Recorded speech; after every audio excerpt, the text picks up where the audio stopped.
안녕하세요. 성심리 상담사 강의를 맡게 된 김보현입니다. 오늘은 제1강 성적 본능의 표현에 대해서 알아보도록 하겠습니다.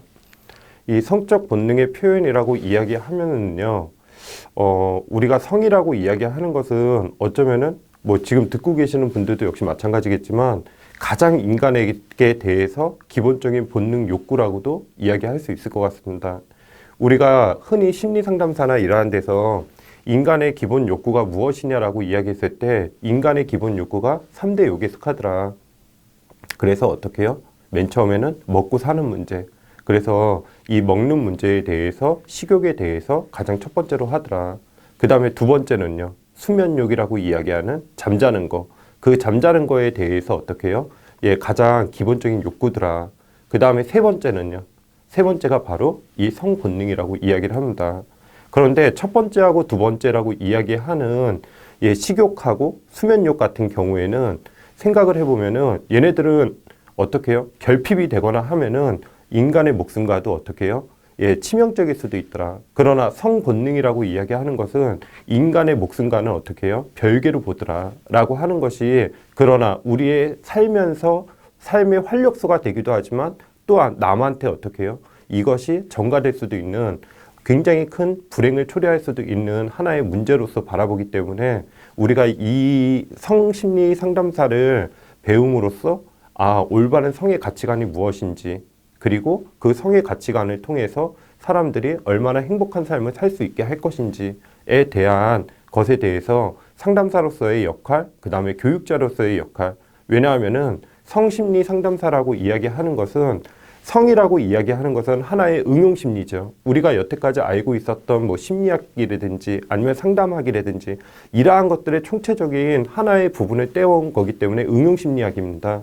그렇기 때문에 당연히 그 밑바탕에는 심리학이 깔려져 있어야 되더라 라고 하는 거예요. 그 다음에 이러한 성상담을 했을 때에는 반드시 무엇도 성교육도 같이 와야 된다라는 것도 하면서 이 1강 한번 시작해 보도록 하겠습니다. 성적 사회화라고 이야기하는 것은요, 어떻게 보면은 성적 사회화는 사회화를 거치면서 내가 가지고 있는 것이 남자인지 아니면 여자인지 이러한 것들이 누구 때문에요? 사회에 의해서 어떻게 해요? 변화가 될 수 있더라 라고 이야기하는 것이 하나의 성적 사회화라고 이야기합니다. 여기에서 보시면은 굉장히 중요한 말이 하나 나와요. 뭐냐면은 성적 사회화를 그럼 어떻게 이룰 것이냐 라고 이야기했을 때 무엇을 통해서? 학습을 통해서. 그래서 학습을 통해서 배우더라. 그럼 이 학습은 누구에 의해서 익혀지느냐 라고 이야기를 했을 때는 바로 누구요? 아이가 태어났을 때 가장 먼저 바라보고 우리가 모델링을 한다든지 할 수 있는 역할을 해주는 것이 바로 누구다? 바로 부모더라. 그리고 그 부모여서 그것이 조금 더 넓게 나가면은 가족이 되겠고 그것이 조금 더 넓게 나가면은 아이에 대한 또래 친구들, 그 또래 친구들을 어디에서 만난다? 학교에서 만나더라. 이러한 것들이 다 어떻게 해요? 하나의 사회화를 거치더라 라고 이야기할 수 있습니다. 그래서 학습을 통해서 어떤 성행동에 특별한 의미를 부여하여 무엇을요? 자기 스스로 그것을 어떻게 해요? 내재화시키는 과정을 우리가 바로 성적 사회화라고 이야기를 합니다. 당연히 이 성적 사회화는요, 무엇에 따라서요? 나라에 따라서 다르겠죠. 왜? 각자가 갖고 있는 나라마다 무엇이 다르기 때문에 문화라든지 아니면은 행동 반경이라든지 아니면은 경험할 수 있는 경험치가 다를 수 있다더라 라고 하는 거기 때문에 무엇이에요? 문화권이나 개인에 따라서 어떻게 해요? 성태도와 행동의 차이가 발생할 수 있더라 라고 이야기하는 거예요. 그러면 이러한 성적 사회화를 구성하는 요소는요, 당연히 성적 사회화를 구성하는 요소는 일단은 첫 번째 무엇이 있어야 돼요? 내가 좋아하는 대상을 선택할 수 있는 거. 그래서 내가 좋아하는 성적 대상을 선택하는 것이 가장 첫 번째로 나오는 거고요. 그 다음에는요, 내가 어떻게 해요? 내가 해봤더니 나는 파란색을 좋아하니까 유아의 경우에요. 파란색을 좋아하니까 남자야. 나는 핑크색을 좋아하니까 여자야. 나는 치마를 입으니까 여자야. 라고 이야기하는 이러한 성적 정체감에 대해서도 이야기를 하더라. 이러한 성적 정체감을 확립시키는 것, 이러한 것도 역시 마찬가지로 성적 사회화를 구성하는 요소라고 이야기할 수 있더라.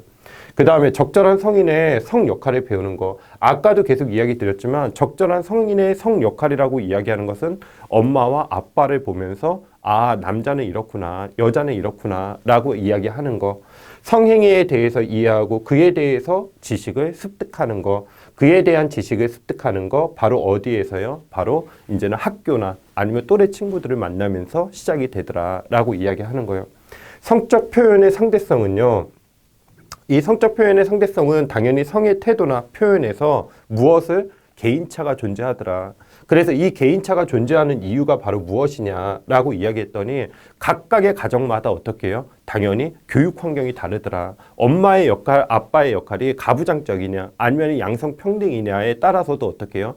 아이가 자라남에 따라서 성적 사회화를 결정짓는 요소가 굉장히 크게 차이가 날 수 있더라라고 이야기를 하고 있습니다. 그래서 개인이 속한 사회 제도가 서로 다르기 때문이다라고 이야기하는 거예요. 보면은요. 그래서 이러한 것들이 그 개인이 선택을 했을 때 얼마나 우위적인 것을 자기한테 옳다라고 이야기하는 것을 선택하게 되더라. 그것이 바로 무엇이다? 성적 표현의 상대성이더라 라고 이야기하고 있습니다. 그 다음에 성적 사회의 영향에 미치는 대표적인 제도 4가지는요. 계속 이야기 드리지만 어떻게 해요? 우리가 아이를 낳았을 때를 생각을 해보면은 맨 처음에 만날 수 있는 건 무엇이더라? 가정이더라. 그래서 엄마, 아빠, 아니면 형, 누나, 언니, 오빠 이러한 사람들을 보면서 어떻게 해요? 아, 내가 누구인지에 대해서 성에 대해서 인식하는 거 이러한 것들을 가장 미치는 영향이 바로 첫 번째 가정이더라. 성역할의 발달이 아동 초기에 주로 이루어진다라고 이야기했잖아요. 어쩌면은 이 성심리학에서 절대 빠지지 않고 이야기하고 있는 사람이 누구냐면요. 예, 우리 뭐 구순기라든지 학문기라든지 아니면은 뭐 이러한 남근기라든지 이러한 것들을 거친다. 누가 이야기했죠? 프로이드였죠. 프로이드하고 이 성심리학하고는요, 어쩌면은 제가 수업을 하면서도 가장 많이 비유를 할 수 있는 사람이라고 생각이 듭니다. 보면은요. 왜 그러냐면은 성에 대해서 이야기를 맨 처음에 시작한 사람도 프로이드고 이 성에 대해서 그래서 어떻게 해요? 이러한 것들이 고착이 되면은 어렸을 때 뭐 구순기라든지 학문기라든지 남근기라든지 이러한 것들이 고착이 됐을 때는 하나의 어떻게 해요? 히스테리적 증상을 일으킨다라고 이야기했었던 사람이 바로 프로이드. 그러면 이 프로이드가 또 무엇을 이야기했냐면은 6세 이전에 어떻게 해요? 아동은 모든 것이 성인 이후의 것들이 다 결정이 난다. 무슨 이론이죠? 결정론적 시점을 가지고 있었죠. 프로이드 같은 경우에는. 그 프로이드에 대한 이야기입니다. 보면은요. 그래서 아동 초기에 주로 이루어진다라고 이야기하고요. 그 중에서도 특히 누구요? 부모의 양육 태도는 성 역할에 가장 큰 영향을 미치더라라고 이야기하고 있습니다. 그 다음에요. 또 하나는 우리나라의 특징을 봤더니 아직까지도 무슨 문화예요? 유교 문화를 가지고 있더라. 그렇기 때문에 가부장적 제도가 가부장적 제도와 남성 지배가 역시 마찬가지로 혼재하는 상황이 있더라. 그리고 또 하나는 아직까지도 남존 여비 사상이 있더라라고 이야기하는 거예요. 그러나 이러한 것들이 어떻게 해요? 현대에 오면서 지금에 와서는 크게 약화되었으나 아직도 어떻게 해요? 하나의 유교권 문화에서 남아있는 잔재들이 아직도 있더라라고 이야기하는 거예요. 특히 성심리 상담을 할 때 보면은요, 무엇도 있냐면은 아들을 낳고 싶어 하는 사람들도요, 의외로 많습니다. 보면은요. 그래서 아직까지도요. 그래서 이러한 것들이 아직도 유교 문화에 남아있을 수 있구나 라는 것도 역시 마찬가지로 우리가 알고 그 사람들에게 어떻게 해요? 내담자에게 대답을 해줄 수 있는 문제가 될 수도 있겠죠. 보면은요. 자, 그 다음에 역시 마찬가지로 정신분석 이론이라고 이야기하는 것은 프로이드에 대한 이야기죠. 그래서 고정된 성 역할은 유아기의 동성 부모에 대한 동일시 과정에서 습득되며 부모의 자녀에 대한 태도 역시 자녀의 성 역할의 사회화에 기여를 하더라라고 이야기하고 있습니다. 보면은요. 그래서 이 성 역할은 언제요? 유아기의 동성 부모에 대한 동일시 과정에서 나타나더라라고 이야기하는 거예요. 아, 나는 아빠처럼 돼야지. 나는 엄마처럼 돼야지. 라고 이야기하는 성 역할의 구분이 가능해지더라라고 이야기하고 있습니다. 그 다음에요. 콜버그는 우리 콜버그 하면은 뭐가 떠오르시죠? 보면은요. 도덕적 발달 이론이 떠오르시죠. 근데 콜버그도 역시 마찬가지로 성에 대해서도 이야기를 했더라라고 이야기합니다. 보면은요. 그래서 남녀의 고정적 성 역할이 아동 발달의 자연스러운 결과로 이루어진다라고 이야기하고 있고요. 자신의 성에 대해서 알게 되고 자신의 성이 무엇이요? 나는 여자로 태어나서 이 여자로 태어난 것이 변하지 않는다라고 이야기하는 것을 인지하면서 성차를 지각하게 되고 성별 고정관념을 획득하여서 동성의 사랑을 모방한다라고 이야기를 하고 있습니다. 이거는 역시 마찬가지로 굉장히 또 하나의 재밌는 결과가 하나 있는 것이 뭐였냐면요. 미술심리입니다. 보면은요.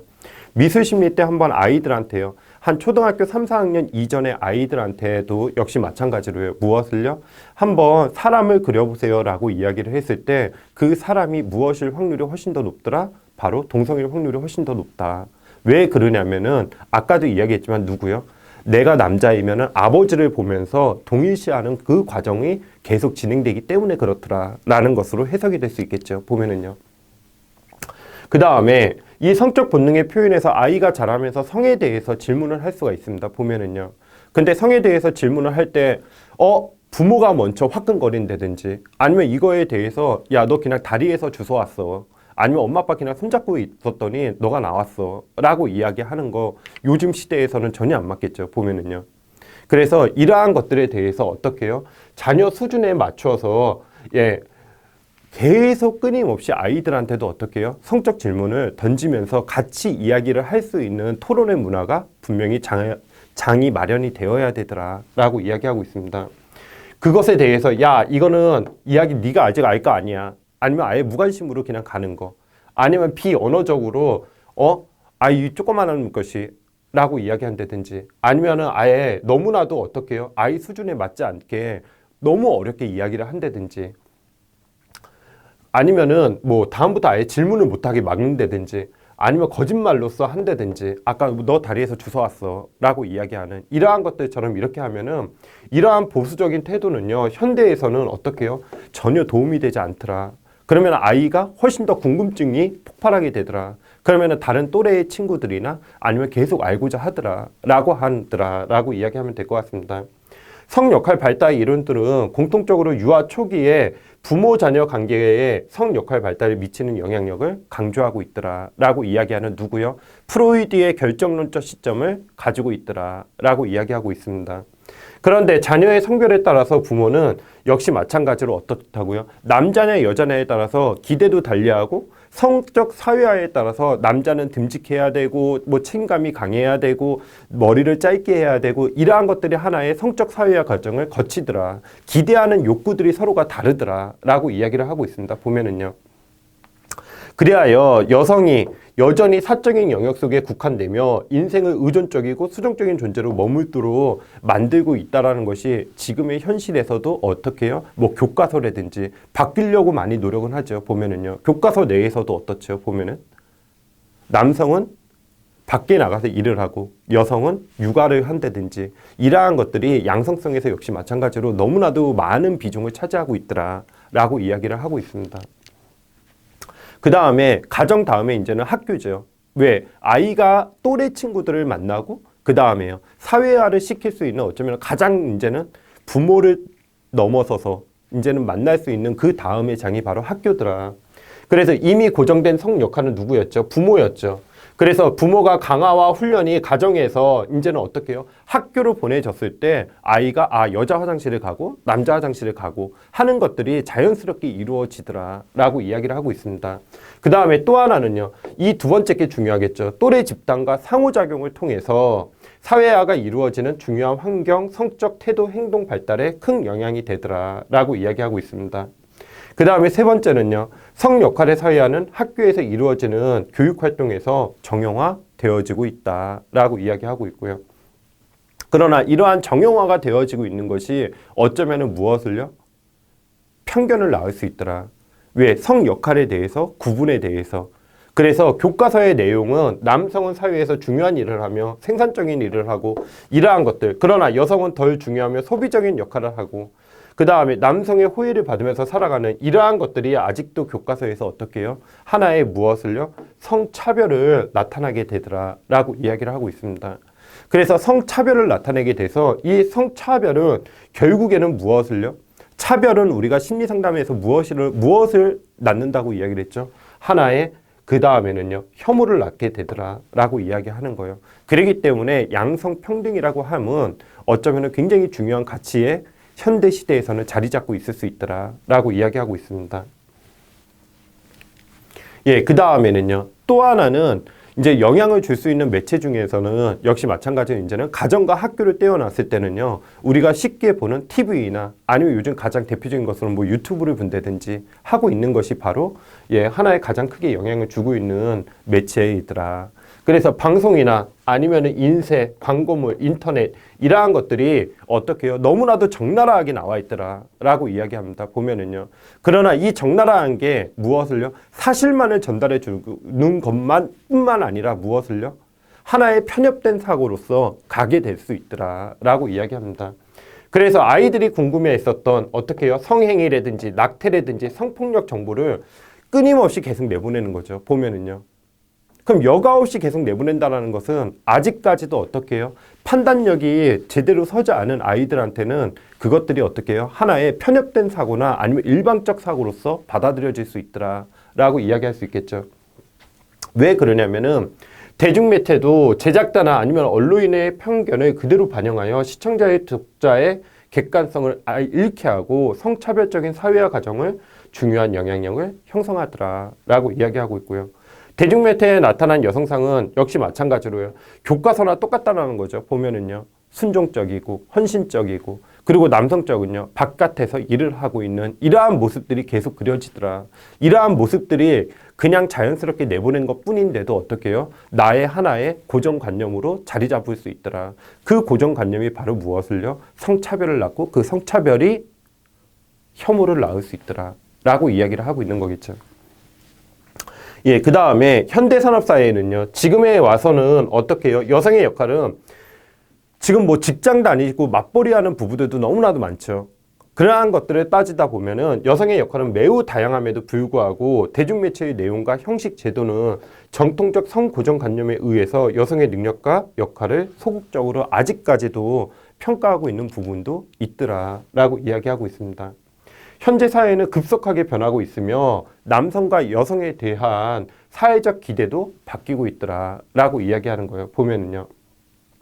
그래서 이러한 사회적 기대에 부응하기 위해서 남성과 여성이 평등한 위치에서 조화로운 관계를 조속히 유지하기 위해서는 남성과 여성의 사회적 역할과 태도의 구분이 명확히 양분되지 않은 무엇을요? 양성적 사회화를 시킬 필요가 있더라라고 이야기하는 거예요. 보면은요. 그래서 또한 성 역할의 사회화는 고정된 것이 아니라 전 생애를 통해 이루어지는 것이므로 재사회화 과정을 통해서 성 역할에 대한 고정관념을 탈피하고 새로운 성 역할에 대한 태도와 가치관을 형성시킬 필요가 있더라. 그렇기 때문에 누가요? 우리가 필요한 이유더라 라고 이야기를 하면 되겠죠. 그 다음에요. 어쩌면은 이제는요. 가장 큰 세 가지 영역이에요. 보면은요. 그래서 첫 번째는 가정이었고 그 다음에 두 번째는 학교였고 세 번째는 방송이었고 이제는요. 영적인 존재로 가는 거죠. 보면은요. 그래서 어떻게 해요? 하나의 종교적으로 하더라 라고 이야기하는 거예요. 종교도 나한테 성적 사회화에 영향을 주더라 라고 이야기를 하면은 기독교는 모든 성행위를 어떻게 해요? 결혼관계, 법적인 제도권 안에서의 관계로서 묶어놓고 그것을만 허용을 하게 됐죠. 그래서 초기의 기독교 같은 경우에는 어떻게 해요? 굉장히 보수적이다라고 이야기를 하면 되겠죠. 성에 대해서는. 그 다음에 유교 같은 경우에는요. 우리나라에 뿌리 짙게 잡혀 있는 것으로서 남존 여비 문화 아니면은요. 가부장적 제도 이러한 것들이 있겠죠. 그러나 20세기 후반에 와서는 양성평등이다, 인권이다, 언론의 자유여서 보수적인 성태도가 수그러들더라. 이 보수적 성태도가 수그러드는 것은 뭐가 있죠? 가장 대표적인 것으로서는 간통죄가 있을 수 있겠죠. 간통죄 폐지라든지 이러한 것들. 그 다음에 알고 싶은 성 욕구가 증가하는데 이러한 것들은 무엇이 지금 계속 담당을 해주고 있다? 하나의 매체가 담당을 해주고 있더라 라고 이야기하는 거예요. 보면은요. 그 다음에 결혼관계 이외에 어떻게 해요? 성행동도 용납하는 분위기가 되었다라고 이야기해서 어떻게 해요? 혼전, 성교라든지 이러한 것들에 대해서도 맨 처음에 어떻게 해요? 근대사회보다도 훨씬 더 어떻게 해요? 개방적으로 지금은 급격하게 변화가고 있더라라고 이야기하고 있습니다. 개인적인 차원에서 바라보면은 사회적 가치, 기준, 규범에 개의치 않고 내가 원하는 바를 어떻게 해요? 이제는 선택할 수 있더라라고 이야기하는 거예요. 그 다음에 성의 의미를 보시면은 인간, 인성 또는 전인적 인간을 총칭하는 것으로서 단순한 인재는 어떻게 해요? 성행동이라든지 아니면 남자 여자로만 구분짓지도 않더라 라고 이야기하고 있습니다. 보면은요. 그래서 우리가 너 남자야 여자야 아니면 태어났을 때 바로 성별을 나타내는 것을 하나의 섹스라고 이야기하는 어떻게 해요? 생물학적 성으로서 이야기를 하면 되겠죠. 보면은요.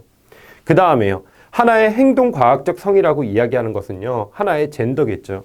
젠더에서 빠질 수 없는 것은 무엇이죠? 바로 성적 사회화를 이야기하겠죠. 남성이 해야 되는 역할, 여성이 해야 되는 역할에 대해서 어떻게 해요? 이야기해 주면서 그것에 대해서 어떻게 해요? 사회 문화적으로 남성다움과 여성다움의 특성과 역할을 상징해 주더라라고 이야기하고 있습니다.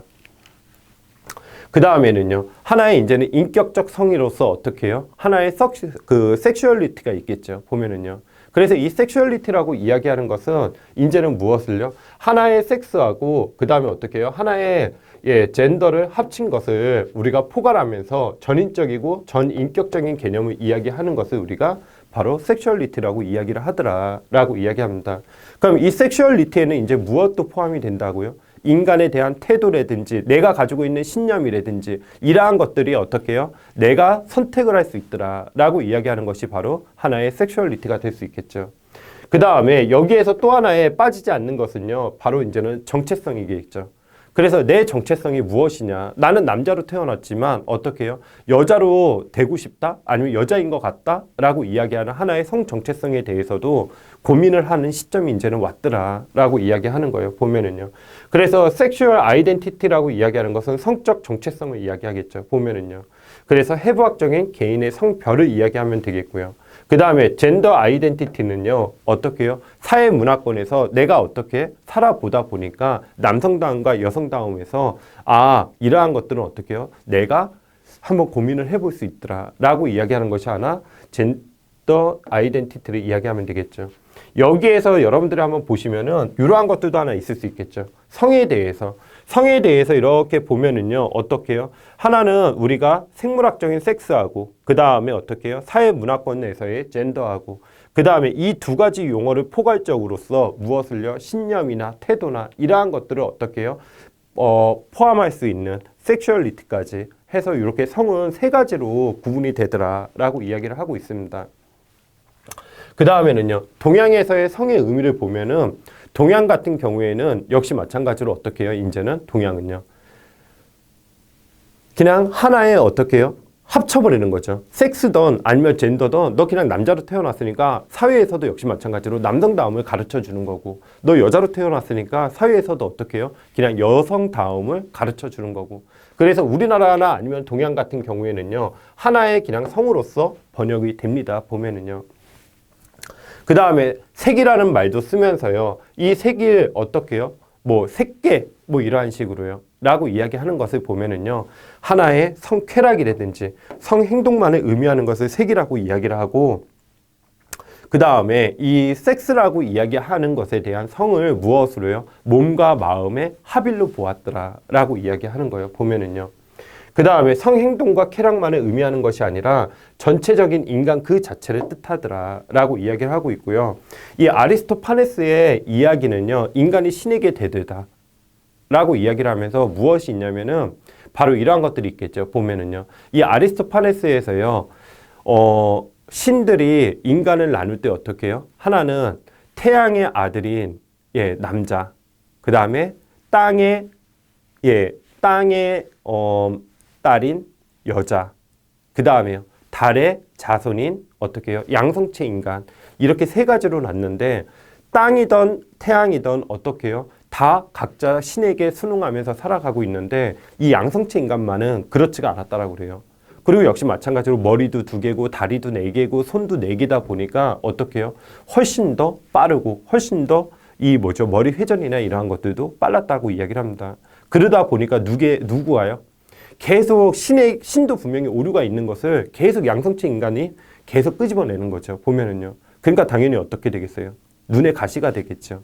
그러다 보니까 이 양성체 인간은 어떻게 해요? 제우스가 둘로 쪼개어 놓습니다. 보면은요. 둘로 쪼개어 놓고 한쪽은 남자, 한쪽은 여자로서 어떻게 해요? 둘 사이를 서로 어떻게 해요? 서로 그리워하면서 찾게 된다라는 이 아리스토파네스의 이야기가 바로 어쩌면 하나의 성의 시초의 이야기다라고 이야기를 하고 있습니다.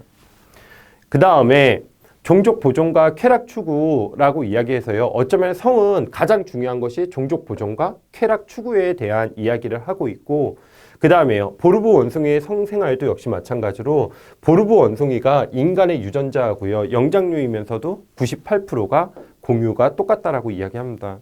그래서 이 성행위를 단지 무엇으로만요? 하나의 종족 보존으로만 보는 것이 아니라 성적인 쾌락으로도 갖고 있더라. 아니면 이것을 어떻게 해요? 성적인 수단으로 사용할 수 있더라. 라고 이야기하는 것이 바로 보르부 원숭이의 성생활에 대해서 이야기를 하고 있고요. 종족 번영과 그 다음에 하나의 쾌락 추구의 공통적인 것은 바로 무엇이라고요? 하나의 크리에이션이라고 이야기하는 창조가 바로 공통적인 키워드가 되더라. 라고 이야기하고 있습니다. 성행동의 정상 기준은요, 사회적 기준이 있을 수 있고요. 그 다음에 통계적 기준이 있을 수 있고요. 그 다음에 심리적 기준, 도덕적 기준, 그 다음에 법적 기준. 하나의 결혼이라고 하는 것을 제도로 묶어놨죠. 그 다음에 계통 발생학적 기준, 그 다음에 문화적 기준. 그래서 하나의 젠더로서의 역할을 이야기하더라라고 이야기하는 것이 바로 이 7가지를 이야기하는 것이 하나의 성행위의 정상적인 기준에 대해서 이야기를 드리고 있는 거고요. 그 다음에 또 하나는요. 이제는 성건강이라고 이야기해서 WHO에서는 뭐라고 이야기를 하냐면은 신체나 아니면은 정서, 정신, 사랑이라고 이야기하는 것만 하더라도 어떻게 해요? 신체나 아니면 정신적인 거나 이러한 것들을 다 변화시킬 수 있더라 라고 이야기하는 거, 사회적 안녕을 유지한 상태가 바로 성건강이다 라고 이야기를 하고 있습니다. 보면은요. 그러나 우리는요, 이것이 아까도 이야기 드렸지만 성심리 상담사라고 이야기하는 것은 이것이 어떻게 해요? 남에게 불편을 준다든지 남에게 해를 끼쳤거나 아니면 내 자신이 불편하다든지 했을 때 그 진단 분류를 우리 나라에서도 역시 마찬가지로 무엇으로 보냐면은 DSM으로 보고, 이 DSM 같은 경우에는 몇 가지 나왔냐면 지금 5까지 나왔죠. 그래서 DSM-5를 기준으로서 지금 병을 진단하고 그것에 대해서 파악하고 있더라라고 이야기하면 될 것 같습니다. 보면은요. 그 다음에 우리가 쭉 나가다 보면은요, 성기능 장애, 그 다음에 변태성욕 이러한 것들에 대해서도 역시 마찬가지로 알아보도록 할 것입니다. 그래서 오늘 이 시간에는요, 성적 본능의 표현으로서 섹스라든지 젠더라든지 섹슈얼리티에 대한 뜻과 그 다음에 한번 이러한 것들에 대해서 맨 처음 시초인 성이 아리스토파네스가 이야기한 내용에 대해서 알아보았습니다. 다음 시간에는 성혁명에 대해서 알아보도록 하겠습니다. 감사합니다.